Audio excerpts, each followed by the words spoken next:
Hey going, my name's Kalen, welcome to my channel, and today I'm doing a 10 go-to narrators for audiobooks. So I came up with this idea commenting on Dro Talks channel. I'm going to leave a link for his channel in the description below, mainly because he primarily reviews audiobooks. And just with commenting on his channel, I had this idea of narrators that I really enjoyed. So I was going to originally do it as 1 to 10, but then I decided no, because they're all good for different reasons and I don't really want to rank them. So I just decided to have it as 10 narrators that are really good, that I really enjoy. So the first narrator I want to talk about is Marin Ireland. She does the audiobook for Stephen King and Owen King's Sleeping Beauties. I particularly like her voice, mainly because it was very reminiscent to a character on Orange is the New Black. Don't know the character's name, I can look that up and put it up here for you. The reason that I associated it with that is because majority of it takes place in a woman's prison, and it just really reminded me of that. So I was really able to visualize the surroundings because I basically applied it to what I saw in that show, and it was very immersive for me and I really enjoyed that. The next one I want to talk about is Campbell Scott for another Stephen King book, The Shining. Now, I particularly like this because, again, very immersive, and he had a very dad's voice about him. So I could really picture it almost being like Jack Torrance is reiterating the story to me, and again, it was really enjoyable. It's not really a number one narrator, but I really enjoyed it. Again, with the Stephen King books, mainly because just a reason why I listened to a whole bunch of audiobooks while doing a job about a year ago, and I basically knock over a Stephen King book a day. It was really good. I had lots of mundane work to do, and it helped me get through it. So that's why I got quite a few Stephen King mentions here for his novels. The next one is Michael C. Hall for Pet Sematary. Now, Michael C. Hall, I originally know him from the TV series Dexter. I really liked him in that, and for a portion of it, I had to kind of separate that image of what that character is like, but eventually I got really into the book, and again I really enjoyed it, and he does a pretty good rendition of it. The next one is Kathleen Gati. Now, she does the audio for the Bear and the Nightingale series. She does a very good interpretation of the Russian accent and the Russian words, and I was really able to pick that up because looking at it I didn't really get what the word was, but then listening to the audio I was really able to pick up what the word was and then reiterate it, and I just enjoyed it more. So it was really good. It was very immersive again, and I tend to like more female narrators. There are more male narrators on this list than there are females, but I don't know, it's kind of a comfort factor for me. Female narrators, I tend to enjoy their books more, but male narrators tend to do a good job still. The next one is Michael Page for The Lies of Locke Lamora and The Gentleman Bastards book series by Scott Lynch. Again, I didn't necessarily like The Lies of Locke Lamora so much.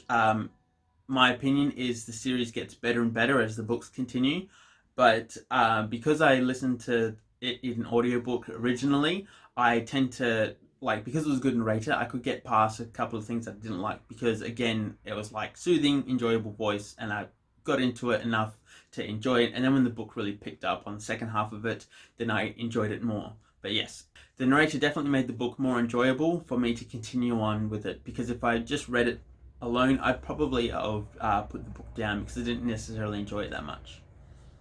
Sorry for Lies of Locke Lamora fans.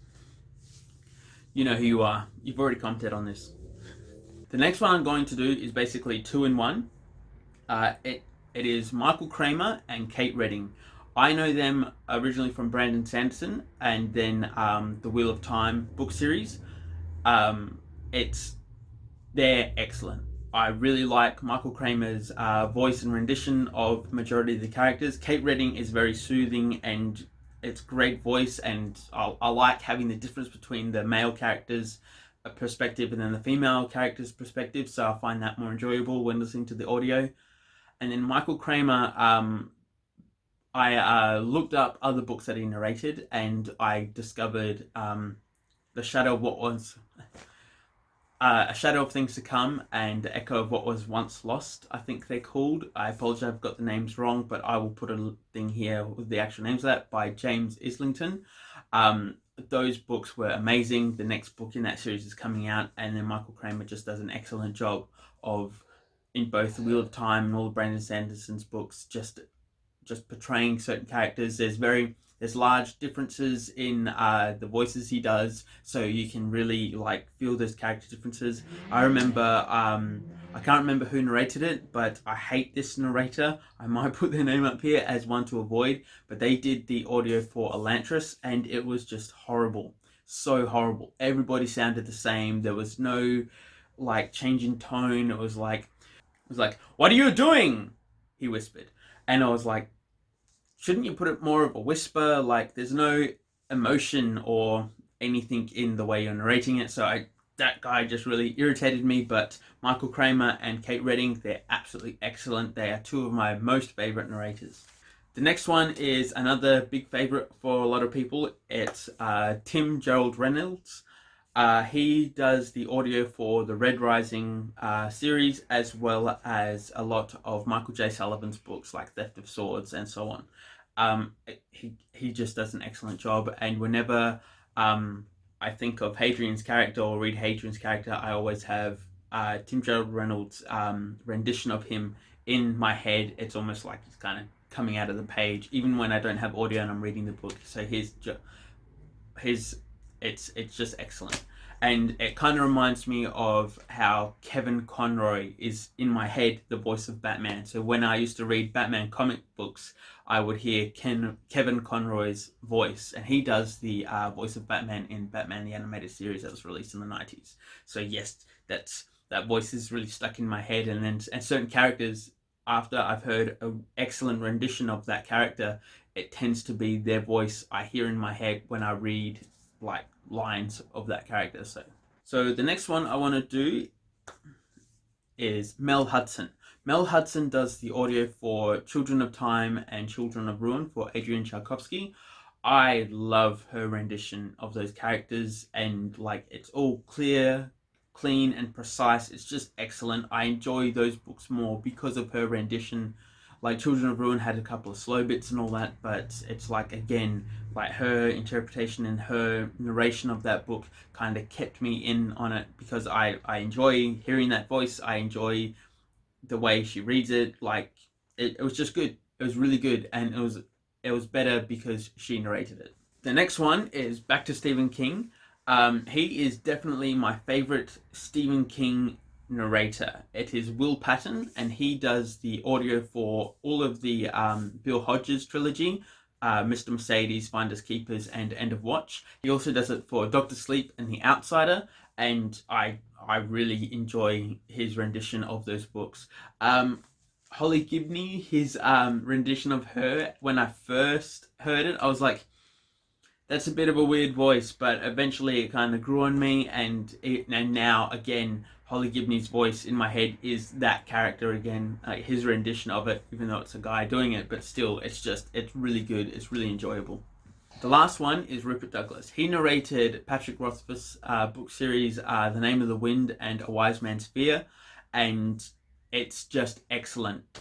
Those books are so much better simply because he did the narration for them, and it's so good. And all of the characters and voices he does in it, it's just excellent. And then when he gets into when one of the characters is telling a story, he maintains that voice, that entire part of the story within the main story.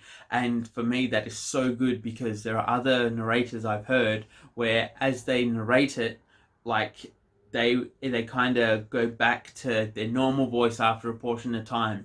But when Rupert Douglas does it, he just stays in that voice and in that character that whole time, and it's so good. And all the voices are so different, and it's so immersive, and it's just excellent. He is hands down my favorite narrator because of that. So yes, I haven't really heard too much more of his stuff, but I definitely want to find more of his stuff because it is so good. Anyways, so they're the 10 narrators. It's really 11, but I doubled up with Kate Redding and Michael Kramer. But yeah, they're the 10 narrators I really enjoy. Audiobooks are excellent, especially for me, because I'm actually able to listen to audiobooks while I'm working. Again, electrician, when I've got to do 150 of the same thing, which is going to take me a couple of hours, it is always good to have something to help me escape. And I've done those things 100 times before, so I don't need to focus on what I'm doing so much as listening to the audio. So I enjoy it so much more, and it makes my day go so much faster. So that's it for this video. I hope you enjoyed your time with me. Have a good one, and I'll catch you next time.